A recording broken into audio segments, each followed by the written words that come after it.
И прекрасная возможность сейчас, которой можно воспользоваться, вот строительство этого ледового центра. Я сейчас хочу предоставить слово. Ты тоже сможешь заниматься здесь, в хоккее. Он строится, сейчас подождите. Сейчас, подождите, я по секундочку. Я что хочу сказать, что не надо меня сбивать, а то я сейчас запутаюсь. И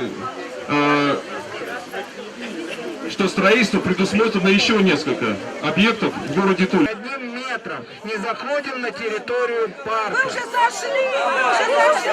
Значит, еще раз говорю, заборчик строго в отведенном границе территории. Это наша территория! Я поляк! А где штаб?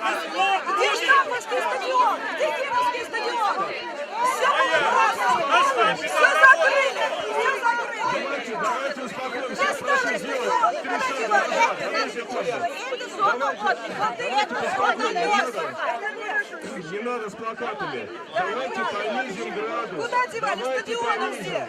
Клубы куда девали? Ну пусть они что им на лапшу вешают? Давайте не будем превращать в крик. Вызвать обсуждение. Это вы заставляете нас кричать! Вы! Пожалуйста, сейчас, да. Есть такая мысль, построить ледовый дворец в этом районе. Да, правильно. Через плотину. Да, правильно, ура!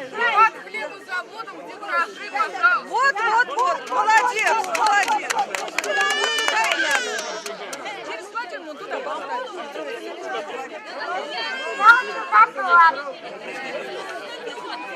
И мы за каток, но не здесь. Предлагаю создать рабочую группу народного контроля. И все предложения создавайте за тем, чтобы контролировать до, после, во время этой зоны. Пожалуйста. Кто готов войти в эту группу, прошу поднять руки. А кто будет? Контроль за каким предметом?